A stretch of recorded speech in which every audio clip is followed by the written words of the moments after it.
εθνικά, στις καταθέσεις και δεν έχουμε συνταγματισμό. Και δεν ήταν αρκετοί οι φόροι για να καλύψουν τις μαύρες τρύπες. Έπρεπε να δανειστούμε. Και δανείσεται η κυβέρνηση μας. Αβέρτα, 3 χρόνια, 1 δισεκατομμύριο κατά μέσο όρο το χρόνο. Το δημόσιο μας χρέος ξεπερνά αυτή τη στιγμή τα 18 δισεκατομμύρια ευρώ. Ο κάθε ένας από εσάς χρωστά 20.000 ευρώ. Και αν δεν τα πληρώσουμε εμείς αυτά τα ευρώ, θα τα πληρώσουν τα παιδιά μας. Και δεν είναι 20.000 ευρώ που θα πληρώσουν. 50 και 100.000 αν συνεχίσουμε όπως πάμε. Εμείς προσπαθήσαμε να προειδοποιήσουμε. Άλλοι έπεσαν έξω στους υπολογισμούς τους. Έπεσαν έξω σε όλες τις προβλέψεις. Έπεσαν έξω στους σχεδιασμούς. Γιατί φίλες και φίλοι, κανένας δεν σχεδιάζει να αποτύχει. Απλά αποτυχάνει να σχεδιάσει. Και αυτό έγινε. Απέτυχαν οι σχεδιασμοί του Υπουργού Οικονομικών. Και εμείς πληρώνουμε την ύφη. Στους φόρους μας, στα χρέη μας, στα αυξημένα μας επιτόκια. Γι' αυτό ακριβώς τον λόγο. Το Δημοκρατικό Κόμμα εδώ και αρκετό καιρό απαιτά να καταρτιστεί ένα εθνικό σχέδιο διάσωσης της κυπριακής οικονομίας. Εμείς είμαστε το μόνο κόμμα που εισηγηθήκαμε συγκεκριμένες περικοπές και το έκαναμε με πολιτικό κόστος. Γιατί για εμάς, πάνω από το κομματικό συμφέρον, είναι το εθνικό συμφέρον. Αυτό έκαμε πάντα το Δημοκρατικό Κόμμα. Απαιτήσαμε και δεσμεύσαμε τον Πρόεδρο για μεταρρυθμίσεις, για περικοπές. Και ο Πρόεδρος όντως δεσμεύτηκε. Δεσμεύτηκε όμως. Δεν υλοποίησε. Και ακούμε κάτι περίεργα σήμερα. Δεν συζητάμε το συνταξιοδικό. Γιατί είναι ευαίσθητο θέμα και δεν συζητάμε τα ευαίσθητα θέματα παραμονές εκλογών. Γιατί δεν τα συζητάμε παραμονές εκλογών. Πότε ακριβώς θα το συζητήσουμε το συνταξιοδικό. Πότε ακριβώς θα μάθουν οι δημόσιοι υπάλληλοι τι θα πάθουν οι συντάξεις τους και οι μισθοί τους. Μετά τις εκλογές. Μετά που θα τους ξεγελάσουν. Εκείνοι που ισχυρίζονται ότι είναι υπέρ των εργαζομένων, γιατί κρατούν τους εργαζόμενους στο σκοτάδι. Γιατί δεν αποκαλύπτουν την έκθεση του αναλογιστή που λέει με τον Ι και με το Σ τι θα τους κάνουν. Και πραγματικά πρέπει να μας εξηγήσουν αυτή τη λογική. Το συνταξιοδικό να το βάλουμε εκτός ατζέντας. Την οικονομία να τη βάλουμε εκτός ατζέντας. Το κυπριακό να το βάλουμε εκτός ατζέντας. Τι είναι να συζητούμε στις εκλογές. Τον περονόσπορο.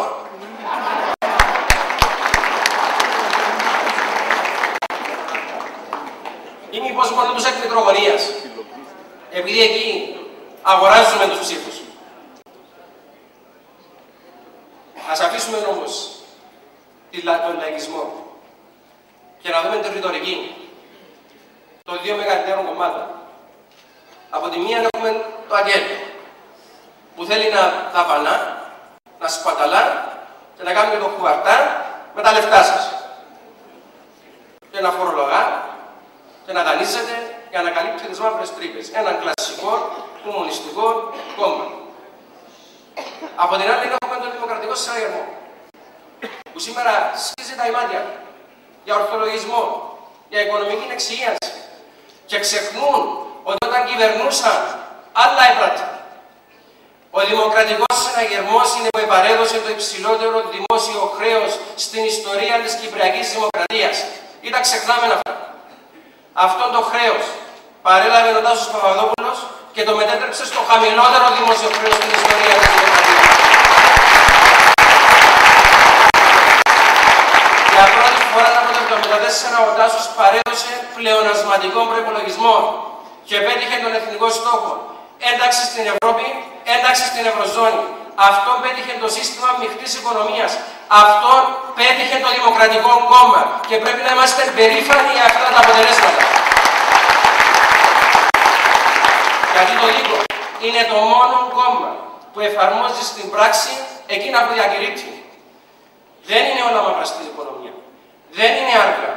Και σήμερα μπορούμε να υιοθετήσουμε, να φέρουμε λύσεις και να βγούμε από τα οικονομικά διέξοδα. Φτάνει να επιδείξουμε πολιτική βούληση, πολιτικό θάρρος. Πρέπει να εγκαταλείψουμε τη ρητορική του ψυχρού πολέμου. Δεν θα μας λύσουν τα προβλήματά μας. Ο λαϊκισμός και απαρχιωμένες ιδεολογίες.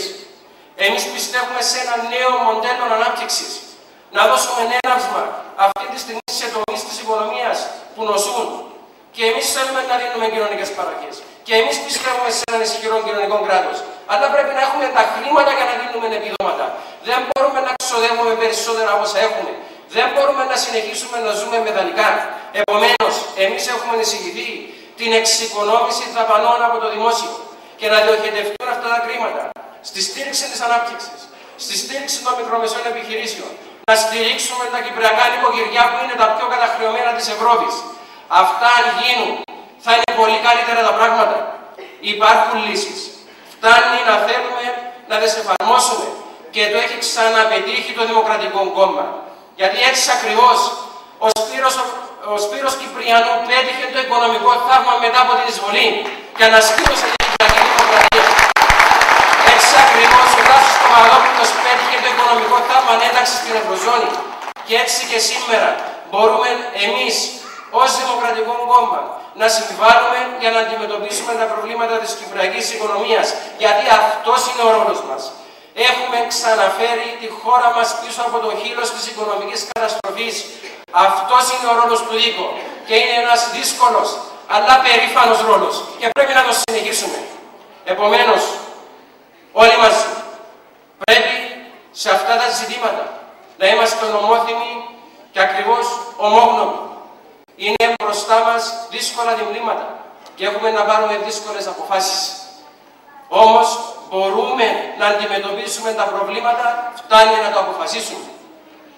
Μακάρι όμως να ήταν μόνο στην οικονομία το πρόβλημα μας. Δυστυχώς υπάρχουν και άλλοι τομείς που νοσούν. Έχουμε ένα και εσύ, το Γενικό Σχέδιο Υγείας, που μοιάζει με το γεφύρι της Άρτας. Πολυμερείς το χτίζουν, το βράδυ καταραίει. Πότε επιτέλους θα έρθει το γεσί? Όταν θα πεθάνουμε από τα γυρατιά, αυτό είναι το σχέδιο για να μην το εφαρμόσουμε. Εμείς απαιτούμε άμεση εφαρμογή του Γενικού Σχεδίου Υγείας. Αυτή είναι η καθαρή θέση. Είτε να το προωθήσουν, είτε να μας παρατήσουν. Δεν μπορεί να συνεχίζεται αυτή η κοροϊδία.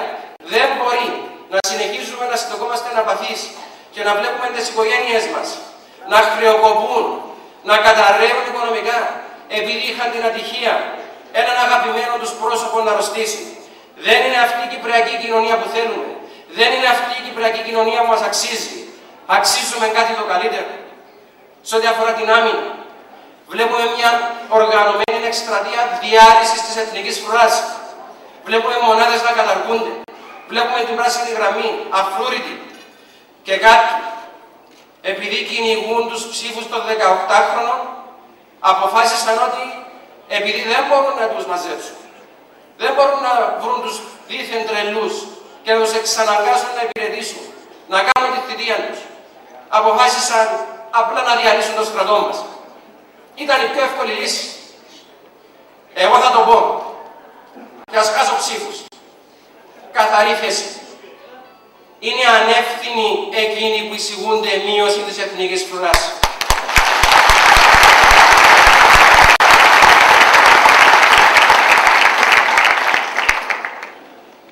Για μικροπολιτικές σκοπιμότητες, το μόνο που θα πετύχουν θα είναι τη διάλυση του στρατού. Θα ανοίξουν τις κερκόπορτες στους Τούρκους. Και ακριβώς πρέπει επιτέλους σε αυτόν τον τόπο να καταλάβουμε κάτι. Ο μόνος τρόπος να διασφαλίσουμε την ειρήνη είναι να είμαστε έτοιμοι για πόλεμο. Αυτό πρέπει να το πάρουμε καλά στα υπόψη σε μια ημικατεχόμενη πατρίδα. Και τι να πούμε για τον παράδεισο των λαθρομεταναστών, για την έκθεση των ΗΕ που μας λέει ξεκάθαρα ότι είμαστε πρώτοι κατά αναλογία πληθυσμού στους λαθρομετανάστες, για τα 20 εκατομμύρια που δίνουμε κάθε χρόνο στους πολιτικούς πρόσφυγες, για τους 100.000 παράνομους εργάτες που σήμερα εργάζονται στην Κύπρο. Να σας πω τι να πούμε. Να πούμε την καθαρή θέση του ΔΥΚΟ που καταθέσαμε στη Βουλή. Αντί χρήματα να τους δώσουμε κουπόνια και να δούμε πόσοι θα θέλουν να έρθουν στον παράδεισο των λαθρομεταναστών. Όταν όμως εμείς τα λέγαμε, κάποιοι μας έλεγαν ρατσιστές. Σήμερα προσυπογράφουν αυτή την πρόταση όλα τα κοινοβουλευτικά κόμματα και η ίδια η κυβέρνηση. Και τι να πούμε για την παιδεία. Επιμαρτυρούμε τη συνεχή αποσύνθεση και υποβάθμιση των δημόσιων σχολείων. Εφτάσαμε στο σημείο να ακούμε τον Υπουργό Οικονομικών